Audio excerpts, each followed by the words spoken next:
Good morning Odisha. आज मार्च 26 तारीख गुरुवार 30 गुरुत्वपूर्ण न्यूज उपर आसंतु नजर पकाइबा। आपण मानक भल पाइबा स्वरूप गोटे गोटे लाइक निश्चित भाव रखिदेवे।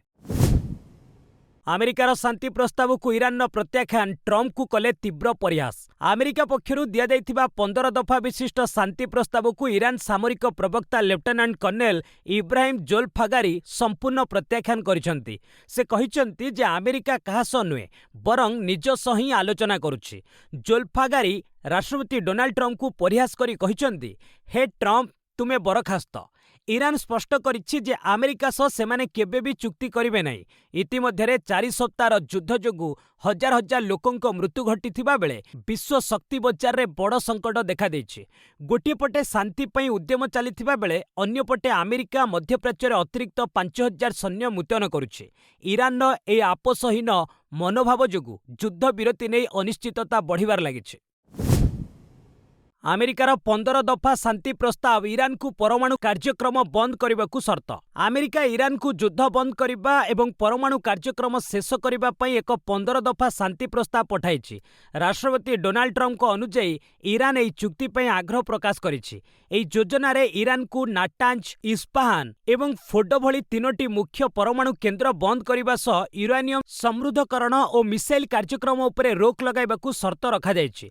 एथिसह ईरान को प्रॉक्सी ग्रुप गुड़ी को सहायता बंद करने एवं स्ट्रेट ऑफ हॉर्मुज पथ को मुक्त रखिबाकू कहा जाइछि। जदि ईरान एही शर्त माने तेबे अमेरिका ता उपरु समस्त परमाणु संबंधित कटकणा हटाई देव। एहा व्यतीत विद्युत उत्पादन पई बुशेहर रे एक बेसामरिक परमाणु कार्यक्रम को अमेरिका समर्थन देव बोली प्रतिश्रुति दैछि। 4 सप्ताहर युद्ध मध्यरे एही प्रस्ताव अत्यंत गुरुत्वपूर्ण। ईरान अमेरिका को चेतावनी, युद्ध जहाज यूएसएस अब्राहम लिंकन अभिमुखे मिसाइल माड़। ईरान और अमेरिका मध्य तिक्तता चरम सीमार पहुंची। ईरान राष्ट्रीय टेलीविजन दाबी अनुଯାयी ईरान पक्षर अमेरिकार विशाल युद्ध जहाज यूएसएस अब्राहम लिंकन अभिमुखे एक क्रूज मिसाइल निक्षेप करा जायछि। ईरान नौसेना कमांडर आडमिराल सहराम ईरानी चेतावनी दैछन्ति जे एही युद्ध जहाज उपरे क्रमागत नजर रखा जायछि एवं एहा ईरान क्षेपणास्त्र परिसर मध्य को आसिले आक्रमण कराजिबो। अन्यपटे अमेरिका राष्ट्रपति डोनाल्ड ट्रंप उभय देश मध्य शांति पाई सकारात्मक आलोचना चलिथिबा दाबी करिथिबा बेले ईरान एहाकू संपूर्ण प्रत्याख्यान करिछि। पाकिस्तान जहाज को हरमुज पार हेबाकू देलानी ईरान। अमेरिका, इस्राएल एवं ईरान मध्य युद्ध 27 दिन में पहुंची। एही युद्ध बंद करने पाकिस्तान मध्यस्थता पई उद्यम करुछि। एपरि स्थिति रे Iran Islamic revolutionary guard corpus तथा IRGC पाकिस्तान कराची अभिमुखे जाउथिबा एक जहाज को हरमुज प्रणाली पार करने देई नाही।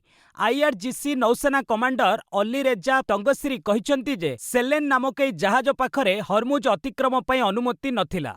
एही रास्ता दे जाउथिबा प्रत्येक जहाज को प्रथमे ईरान कर्तृपक्षों ठारू अनुमति नेबाकू पड़िबो। एहा पाकिस्तान पई मुंडबिंधार कारण पलटिछि। एहा पूर्वरु पाकिस्तान प्रधानमंत्री शहबाज शरीफ मंगलवार ईरान राष्ट्रपति मासूद पेजेस्कियान सह फोन ने कथा होइतिले। अन्यपक्षरे युद्ध आरंभरू एपर्यंत भारतर 5टी LPG एवं तैल टैंकर हरमुज अतिक्रम करिसारिछि।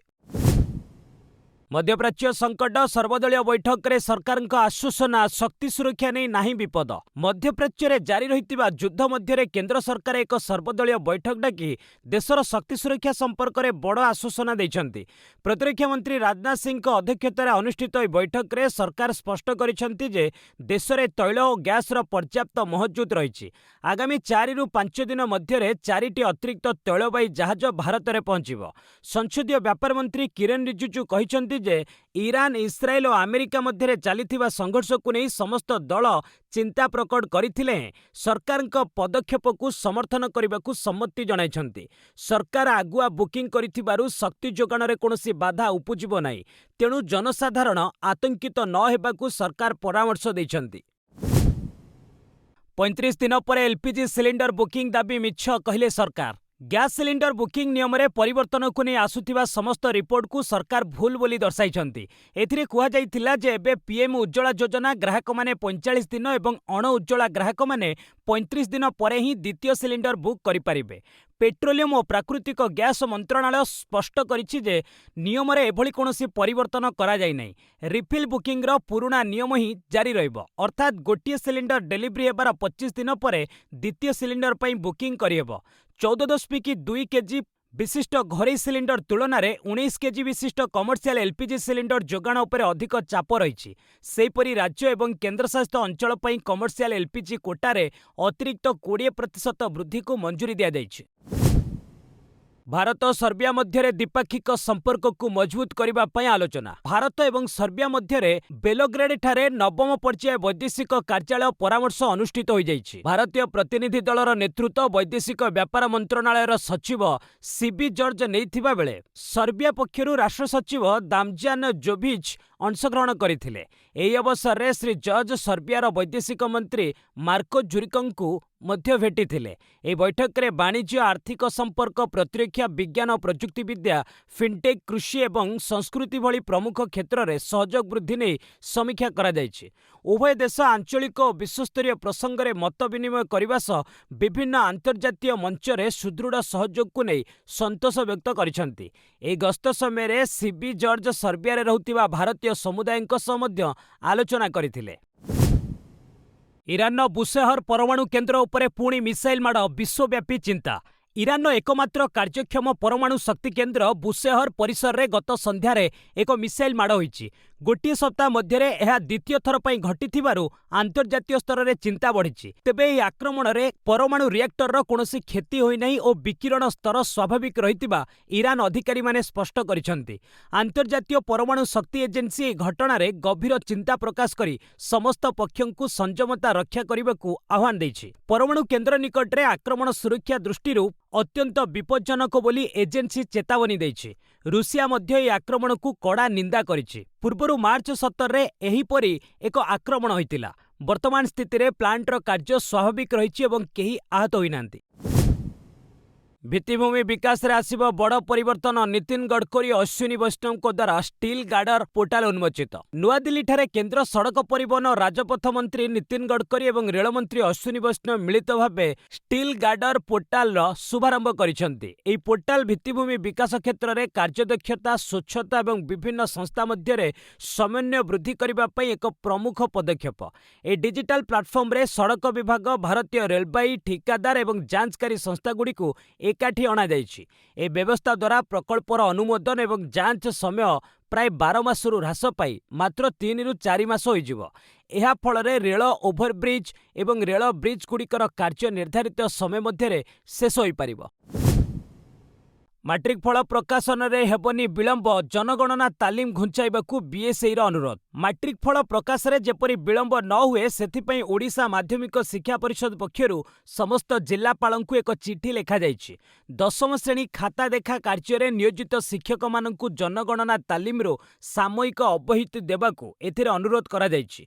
बीएसई सभापतिंक कहिबा अनुसार मे द्वितीय सप्ताह सुधा मैट्रिक फल प्रकाश करबाकू लक्ष्य रखा जाइछि। जदि अभिज्ञ शिक्षक माने खाता देखा मझिरु जनगणना तालीम पाई जानती तेबे फल प्रकाशन प्रक्रिया बाधाप्राप्त होई पारे।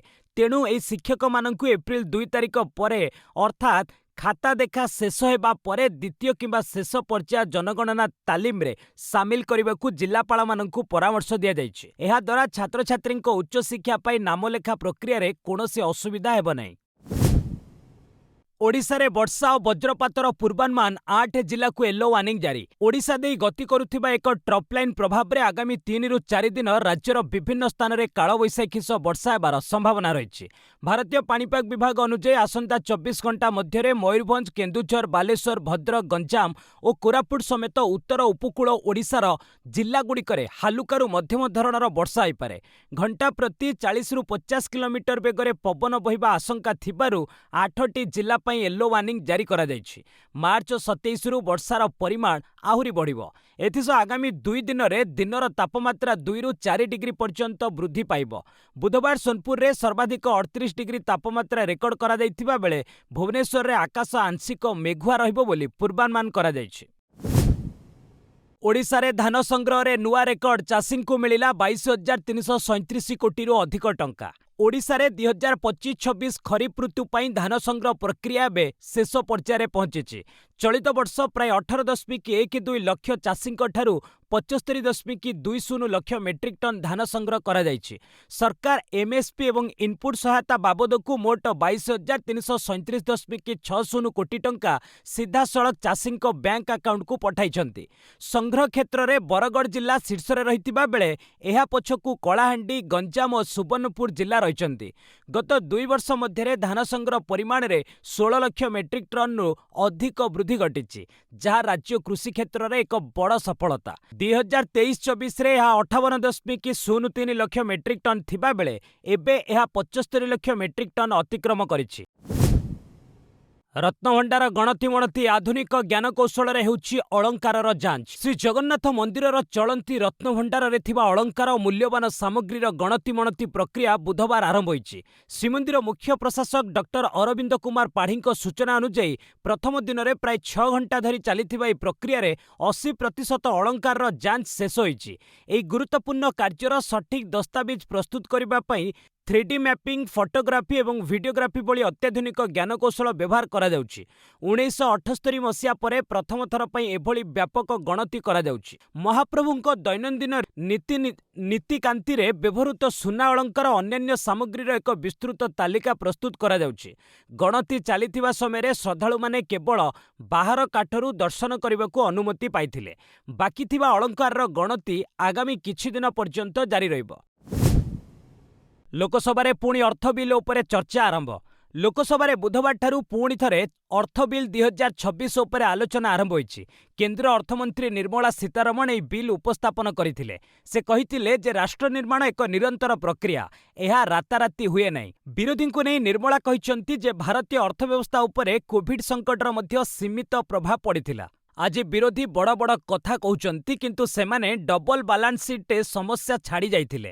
ବ୍ୟାଙ୍କଗୁଡ଼ିକୁ ଗମ୍ଭୀର ଅବସ୍ଥାରେ ଛାଡ଼ି ଦିଆଯାଇଥିଲା। ଆଜି ଆମ ବ୍ୟାଙ୍କଗୁଡ଼ିକର ଅବସ୍ଥା ଭଲରେ ଥିବାବେଳେ ସେମାନେ ସମାଲୋଚନା କରୁଛନ୍ତି। ବିରୋଧୀଙ୍କ ସମୟରେ କ୍ରମାଗତ 22 ମାସ ଧରି ମୁଦ୍ରାସ୍ଫୀତି 2 ଅଙ୍କ ବିଶିଷ୍ଟ ରହିଥିଲା। ଆଉ ଏହା ବି ଏକ ରେକର୍ଡ ଥିଲା ଯେତେବେଳେ ସରକାର ନେଇଥିବା ଋଣର ସୁଧ ଆଜି ଆମେ ଶୁଝୁଛୁ। ଆକବର ରୋଡ ରାୟସିନା ହିଲ୍ସ କାର୍ଯ୍ୟାଳୟ ଖାଲି କରିବାକୁ କଂଗ୍ରେସକୁ ନୋଟିସ୍। କଂଗ୍ରେସ ଦଳକୁ କେନ୍ଦ୍ର ସରକାରଙ୍କ ଇଷ୍ଟେଟ୍ ବିଭାଗ ନୋଟିସ୍ ଜାରି କରିଛି। ଆସନ୍ତା 28 ତାରିଖ ସୁଦ୍ଧା 24 ଆକବର ରୋଡ ସ୍ଥିତ କାର୍ଯ୍ୟାଳୟ ଖାଲି କରିବାକୁ କୁହାଯାଇଛି। ଏଥିପାଇଁ ମାତ୍ର 3 ଦିନ ସମୟ ଦିଆଯାଇଛି ବୋଲି କଂଗ୍ରେସ ସୂତ୍ରରୁ ଜଣାପଡ଼ିଛି। ପୂର୍ବରୁ କଂଗ୍ରେସ ମୁଖ୍ୟାଳୟ ଏଠାରୁ ଇନ୍ଦିରା ଭବନକୁ ସ୍ଥାନାନ୍ତରିତ ହୋଇସାରିଛି। ଏହା ସତ୍ତ୍ୱେ ଦଳ ଏହି ବଙ୍ଗଳାକୁ ଖାଲି କରିବାକୁ ଚାହୁଁନାହିଁ। ଅନ୍ୟପକ୍ଷରେ ଇଷ୍ଟେଟ୍ ବିଭାଗ 5 ରାଇସିନା ହିଲ୍ସ ରୋଡ ସ୍ଥିତ ଇଣ୍ଡିଆନ୍ ୟୁଥ୍ କଂଗ୍ରେସ କାର୍ଯ୍ୟାଳୟ ପାଇଁ ମଧ୍ୟ ଆଉ ଏକ ନୋଟିସ୍ ଜାରି କରିଛି। ସରକାରଙ୍କ ଏହି ନୋଟିସ୍ ବିରୋଧରେ କଂଗ୍ରେସ କୋର୍ଟରେ ଆବେଦନ କରିବ ବୋଲି କୁହାଯାଉଛି। କଂଗ୍ରେସ ଅଭିଯୋଗ କରିଛି ଯେ 1 ଅଶୋକ ରୋଡ କିମ୍ବା ପନ୍ତ ମାର୍ଗରେ ଥିବା ବିଜେପି କାର୍ଯ୍ୟାଳୟଗୁଡ଼ିକୁ ଏପର୍ଯ୍ୟନ୍ତ ଖାଲି କରାଯାଇନାହିଁ। ନେପାଳରେ ରାଜନୈତିକ ହଲଚଲ। ପୂର୍ବତନ ପ୍ରଧାନମନ୍ତ୍ରୀ ଓଲିଙ୍କ ବିରୋଧରେ ଫୌଜଦାରୀ ମାମଲା ପାଇଁ ସୁପାରିଶ। ନେପାଳର ଜେନ୍ଜି ଆନ୍ଦୋଳନ ସମୟରେ ହୋଇଥିବା ହିଂସା ଘଟଣାରେ ପୂର୍ବତନ ପ୍ରଧାନମନ୍ତ୍ରୀ କେପି ଶର୍ମା ଓଲିଙ୍କ ସମସ୍ୟା ବଢ଼ିବାରେ ଲାଗିଛି। ଏକ ଉଚ୍ଚସ୍ତରୀୟ ତଦନ୍ତ କମିଶନ ଓଲି, ପୂର୍ବତନ ଗୃହମନ୍ତ୍ରୀ ରମେଶ ଲେଖକ ଏବଂ ତତ୍କାଳୀନ ପୁଲିସ ମୁଖ୍ୟଙ୍କ ବିରୋଧରେ ଫୌଜଦାରୀ ମାମଲା ଓ କାର୍ଯ୍ୟାନୁଷ୍ଠାନ ପାଇଁ ସୁପାରିଶ କରିଛନ୍ତି। ଆନ୍ଦୋଳନକାରୀଙ୍କ ମୃତ୍ୟୁ ପାଇଁ ସେମାନଙ୍କର ଚରମ ଅବହେଳାକୁ ଦାୟୀ କରାଯାଇଛି। ଦୋଷୀ ସାବ୍ୟସ୍ତ ହେଲେ ସେମାନଙ୍କୁ 3ରୁ 10 ବର୍ଷ ପର୍ଯ୍ୟନ୍ତ ଜେଲ୍ ଦଣ୍ଡ ହୋଇପାରେ। ଏହି ଆନ୍ଦୋଳନରେ 77 ଜଣଙ୍କର ମୃତ୍ୟୁ ଘଟିଥିବା ବେଳେ ପ୍ରାୟ 8,500 କୋଟିରୁ ଅଧିକ ସମ୍ପତ୍ତି ନଷ୍ଟ ହୋଇଥିଲା। ବାଲେନ୍ସାଙ୍କ ନେତୃତ୍ୱାଧୀନ ନୂଆ ସରକାର ଶପଥ ନେବା ପୂର୍ବରୁ ଏହି ରିପୋର୍ଟ ଲିକ୍ ହେବା ଫଳରେ ରାଜନୈତିକ ଉଷ୍ମତା ବଢ଼ିଛି। ଅଜିତ ପାୱାରଙ୍କ ବିମାନ ଦୁର୍ଘଟଣାକୁ ନେଇ ବେଙ୍ଗାଲୁରୁରେ ଏତଲା। ବିମାନ ଦୁର୍ଘଟଣାରେ ମହାରାଷ୍ଟ୍ର ଉପମୁଖ୍ୟମନ୍ତ୍ରୀ ଅଜିତ ପାୱାରଙ୍କ ମୃତ୍ୟୁ ମାମଲାରେ ବେଙ୍ଗାଲୁରୁରେ 0 ଏଫ୍ଆଇଆର୍ ଦାୟର କରାଯାଇଛି। ଅଜିତଙ୍କ ପୁତୁରା ତଥା ଶରଦ ଗୋଷ୍ଠୀର ଏନ୍ସିପି ବିଧାୟକ ରୋହିତ ପାୱାରଙ୍କ ଅଭିଯୋଗ ଆଧାରରେ ଏହି ପଦକ୍ଷେପ ନିଆଯାଇଛି। ସେହି ଦୁର୍ଘଟଣାକୁ ଏକ ଅପରାଧିକ ଷଡ଼ଯନ୍ତ୍ର ବୋଲି ଦର୍ଶାଇଛନ୍ତି। ଏତଲାରେ 5ଟି ମୁଖ୍ୟ ଅଭିଯୋଗ ଲଗାଯାଇଛି। ରୋହିତ କହିଛନ୍ତି ଯେ ସେ Mumbai Marine Drive police station, Baramati police ଓ ମହାରାଷ୍ଟ୍ର ସିଆଇଡି ସହ ଯୋଗାଯୋଗ କରିଥିଲେ, ମାତ୍ର କେଉଁଠି ହେଲେ ବି ଏତଲା ଗ୍ରହଣ କରାଯାଇନଥିଲା। ଏହାପରେ ସେ ଗତ 23 ତାରିଖରେ ବେଙ୍ଗାଲୁରୁରେ ଏହି 0 ଏତଲା ଦାୟର କରିଥିଲେ। ଅପରାଧ କରିଥିବା ସ୍ଥାନ ବ୍ୟତୀତ ଦେଶର ଯେକୌଣସି ସ୍ଥାନରେ ଏତଲା ହେଲେ ତାହାକୁ 0 ଏତଲା କୁହାଯାଏ।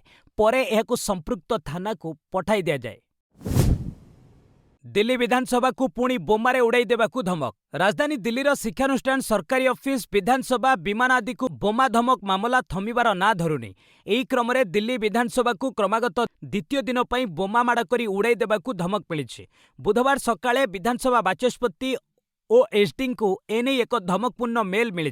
विभिन्न संस्थागुड़िक यार तदंत करुछि। सूचनायोग्य जे यह पूर्व मंगलवार सकाळे बजेट अधिवेशन आरंभ होगा पूर्व बाचस्पति विजेंद्र गुप्ता पाखकु मध्य एक धमकपूर्ण मेल आसीतिला।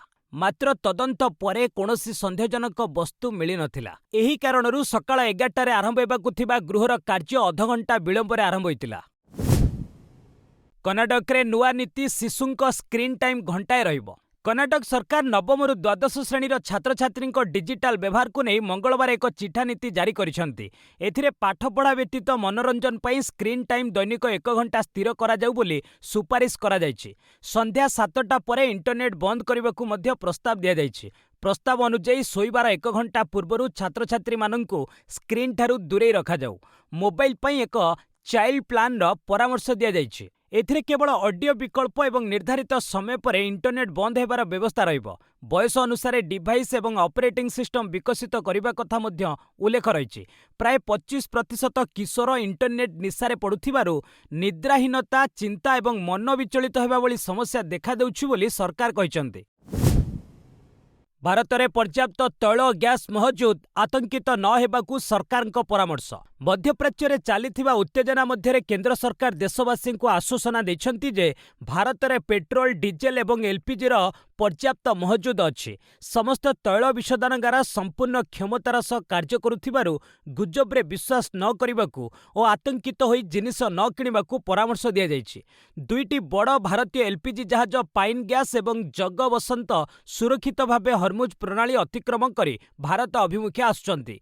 फेब्रुआरी 28 परठारु प्राय 4 लाख अधिक भारतीय गल्फ अंचलरू फेरिचंती। वैदेशिक व्यापार मंत्री एस जयशंकर अमेरिका श्रीलंका सह विश्व अर्थनीति और शक्ति सुरक्षा ने आलोचना करिसंती। सरकार गल्फ अंचल में थिबा भारतीयों सुरक्षा को सर्वाधिक प्राधान्य देउछंती। 2026-27 अभिवृद्धि हार 7.1% रहिबा नै S&P पूर्वानुमान। S&P ग्लोबल सद्यतम रिपोर्ट अनुଯାयी विश्व में चली भू राजनैतिक उत्तेजना सत्वे 2026-27 आर्थिक वर्ष में भारतर अर्थनैतिक अभिवृद्धि हार 7.1% रहिबो। भारत विश्वर द्रुततम अभिवृद्धिशील प्रमुख अर्थनीति भावे निजर स्थिति बजाय रखिबो।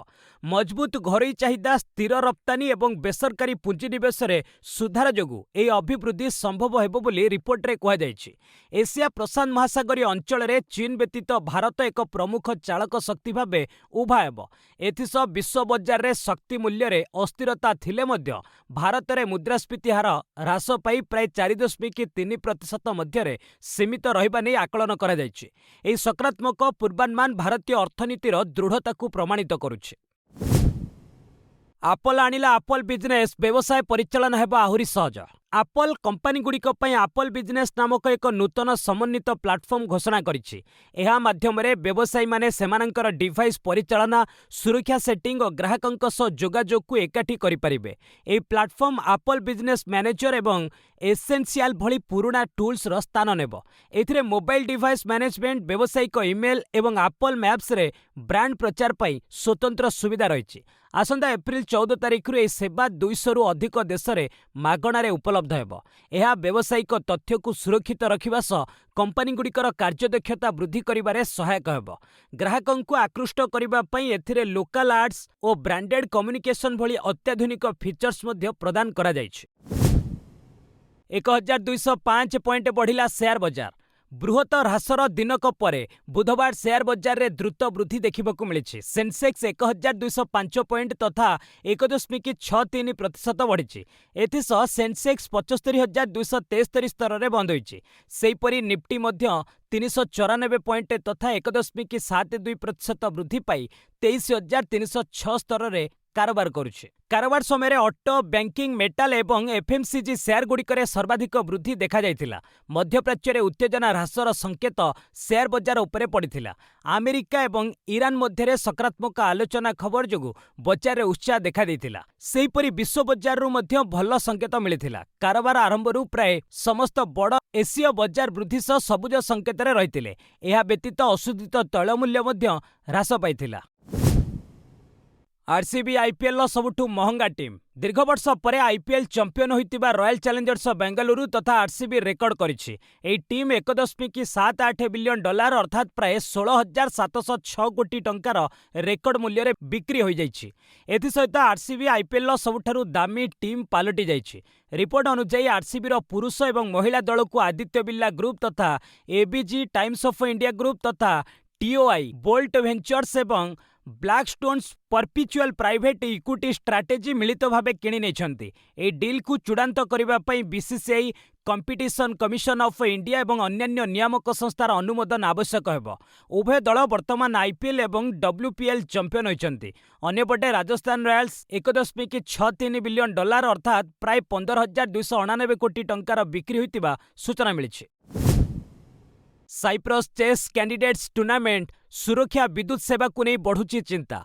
साइप्रस रे अनुष्ठित हेबाकु थिबा आगामी चेस कैंडिडेट्स टूर्नामेंट को नहीं खेलाड़ी और प्रशंसकंक मध्यरे सुरक्षा चिंता प्रकाश पाइछि। पश्चिम एशिया रे जारी रहितिबा युद्ध परिस्थिति एवं संभाव्य विद्युत संकट आशंकारे भारतीय स्टार कोनेरु हम्पी एथुरु ओहरी जाइतिबा बेले हिकारू नाकामुरा और अनिश गिरी समालोचना करिसंती। ए आशंका दूर करबाकु जेई अंतर्जातीय चेस महासंघ स्पष्ट करिछि जे साइप्रस संपूर्ण सुरक्षित एवं सेठारे जनजीवन स्वाभाविक रहिछि। विद्युत विभ्राट रोकिबा पई वेन्यू रे बैकअप जेनरेटर व्यवस्था करा जाइछि। कोनोसी जरूरी परिस्थिति पई फाइट प्रस्तुत रहिछि एवं खेलाड़ींक सुरक्षा को सर्वाधिक प्राधान्य दिया जाउछि बोली संस्था पक्षरु कुहा जाइछि। सेनवान को दूरदृष्टि राजस्थान रॉयल्स बिक्री परिवार पाइबे 450 कोटी। ऑस्ट्रेलिया किंबदंती स्पिनर सेनवान को एक पुराना चुक्ति आज तांको परिवार पाई बड़ आशीर्वाद साजिछि। 2008 रे आईपीएल प्रथम संस्करण रे राजस्थान रॉयल्स अधिनायक हेबा समय वान को चुक्ति रे एक स्वतंत्र शर्त थिला। से प्रतिवर्ष खेलिबा बदल रे दलर 0.75% मालिकाना अंशधन पाइबे। 4 वर्ष खेलिबा परे तांकर मोट अंशधन 3% होइतिला। वर्तमान राजस्थान रॉयल्स एक अमेरिकीय कंपनी को प्राय 15,290 कोटी टंकार बिक्री होइतिबारु वान को परिवार को ए अंशधन बाबद रे प्राय 450 रु 460 कोटी टंका मिलिबाकू जाउछि। 2022 रे वान को परलोक होई सारिथिले मध्य तांकर 18 वर्ष तलर ए दूरदृष्टि जोगु तांको परिवार ए विपुल धनराशि पाइबे। 2026 आईपीएल परे ए अंशधन बिक्री करी सेमाने अर्थ पाई परिबे। 75 लाख टंकारे नवदीप केकेआर दल में सामिल। आईपीएल आगामी 19तम सीजन लगी द्रुत bowler Navdeep Saini Kolkata Knight Riders दल में सामिल होइचंती। आहत ई सीजन बाद पड़िथिबा हर्षित राणा बदल खेलाड़ी भावे नवदीप सह कोलकाता फ्रांचाइज रु खेलिबे। से 75 लाख टंकारे कोलकाता सह चुक्ति करिसंती। सेहिबळी बामहाती द्रुत बोलर कुलवंत खेरचोलिया गुजरात टाइटन्स 30 लाख टंकारे दल में सामिल करिछि। आहत थिबा पृथ्वीराज आयर स्थान में कुलवंत खेलिबे। उल्लेखयोग्य टी20 विश्वकप रे आहत होइतिबा हर्षित आंठुरे अस्त्रोपचार होइछि। एथिरु से संपूर्ण सुस्थ होई नांती। 12 नंबर जर्सी को अवसर देला केकेआर। आईपीएल 19तम सीजन आरंभ पूर्व 3 थरर champion Kolkata Knight Riders franchise एक बड़ निष्पत्ति नेछि। केकेआर 12 नंबर जर्सी को सबुदिन पई अवसर देछि। दलर पूर्वतन ऑलराउंडर वेस्टइंडीज आंद्रे रसेल को समानार्थे कोलकाता निष्पत्ति नेथिबा जणा पड़िछि। रसेल 2014 रे केकेआर सह जोड़ी होइतिले। दीर्घ 11 वर्ष धरी से दलरू प्रतिनिधित्व करथिले। एही समय रे रसेल 12 नंबर जर्सी परिधान करुथिले। तेबे गत नवेम्बर रे रसेल आईपीएल अवसर नहीं केकेआर कोचिंग टीम रे सामिल होइतिले। जातीय इंडोर एथलेटिक्स गुरबिंदर बीर नुआ रेकर्ड। गुरबिंदर बीर को नुआ रेकर्ड ओडिशा एथलेट को चमक। भुवनेश्वर स्थित इंडोर स्टाडियम रे अनुष्ठित प्रथम जातीय इंडोर एथलेटिक्स चैंपियनशिप अंतिम दिन में पंजाब गुरबिंदर बीर सिंह नुआ कीर्तिमान स्थापन करिसंती। से पुरुष 60 मीटर दौड़ को मात्र 6.60 सेकेंड रे शेष करी स्वर्ण पदक जितिबा सह नुआ जातीय रेकर्ड करिसंती। महिला विभाग रे महाराष्ट्र हरिता भंड्रा स्वर्ण पदक हासिल करिसंती। एही प्रतियोगिता रे ओडिशार एथलेट माने मध्य द्वितीय दिन में चमत्कार प्रदर्शन करिसंती। ଉଚ୍ଚଡିଆଁରେ ସ୍ୱାଧୀନ କୁମାର ମାଝୀ ଏବଂ ଅଣ୍ଡର 20 3000 ମିଟର ଦୌଡ଼ରେ ଦୋଳମଣି ଚିରଗୁନ ସ୍ୱର୍ଣ୍ଣ ପଦକ ଜିତିଛନ୍ତି। ସେହିପରି ଲାଲୁ ପ୍ରସାଦ ଭୋଇ 60 ମିଟର ଦୌଡ଼ରେ ରୌପ୍ୟ ପଦକ ଜିତିଥିବା ବେଳେ ବାପି ହାଁସଦା 400 ମିଟରରେ ରୌପ୍ୟ ଏବଂ ଆୟାନ ଏକା ବ୍ରୋଞ୍ଜ ପଦକ ହାସଲ କରି ରାଜ୍ୟ ପାଇଁ ଗୌରବ ଆଣିଛନ୍ତି। ନିର୍ଦ୍ଦେଶକ ସନୋଜ ମିଶ୍ରାଙ୍କ ବିରୋଧରେ ଗମ୍ଭୀର ଅଭିଯୋଗ ଲଗାଇଲେ କୁମ୍ଭମେଳାର ଚର୍ଚ୍ଚିତ ଝିଅ ମୋନାଲିସା। ପ୍ରୟାଗରାଜ କୁମ୍ଭମେଳାରେ ମାଳି ବିକି ଚର୍ଚ୍ଚାକୁ ଆସିଥିବା ଭାଇରାଲ ଗର୍ଲ ମୋନାଲିସା ଭୋସ୍ଲେ ନିର୍ଦ୍ଦେଶକ ମନୋଜ ମିଶ୍ରାଙ୍କ ବିରୋଧରେ ଗମ୍ଭୀର ଅଭିଯୋଗ ଲଗାଇଛନ୍ତି। ଦି ଡାଏରୀ ଅଫ୍ ମଣିପୁର ଫିଲ୍ମର ସୁଟିଂ ସମୟରେ ତାଙ୍କୁ ମନୋଜ ଖରାପ ଉଦ୍ଦେଶ୍ୟ ରଖି ଛୁଇଁଥିବା କହିଛନ୍ତି। ଏହା ସହ ମୋନାଲିସା ଏବଂ ତାଙ୍କ ସ୍ୱାମୀଙ୍କୁ ମାରିଦେବାକୁ ଧମକ ମିଳିଥିବା କହିଛନ୍ତି। କେରଳର କୋଚିରେ ଏକ ସାମ୍ବାଦିକ ସମ୍ମିଳନୀରେ ମୋନାଲିସା କହିଥିଲେ ଯେ ସନୋଜ ଜଣେ ଭଲ ମଣିଷ ନୁହନ୍ତି। ସେ ମୋତେ 10 ଥର ଖରାପ ଉଦ୍ଦେଶ୍ୟ ରଖି ସ୍ପର୍ଶ କରିଥିଲେ। ପରିବାରକୁ ବି ଏହି ବିଷୟରେ ଜଣାଇଥିଲେ, ମାତ୍ର ସେମାନେ ମୋତେ ସହଯୋଗ କରିନଥିଲେ। ମୁଁ କ'ଣ ସହିଛି ତାହା କେବଳ ନିଜେ ଜାଣିଛି। ପ୍ରଥମ ଫିଲ୍ମ ବୋଲି କ'ଣ ସେ ମୋତେ ଦୁଷ୍କର୍ମ କରିବେ କି? ଏହାକୁ ନେଇ ମୋନାଲିସା ନ୍ୟାୟ ମାଗିଛନ୍ତି। ବସ୍ ଆଜି ପାଇଁ ଏଇଠି ରଖିବା, ପୁଣି ନେଇ ଆସିବି ଲେଟେଷ୍ଟ ଅପଡେଟ୍। ସେ ପର୍ଯ୍ୟନ୍ତ ବିଦାୟ ନେଉଛି। ଜୟ ହିନ୍ଦ, ଜୟ ଭାରତ।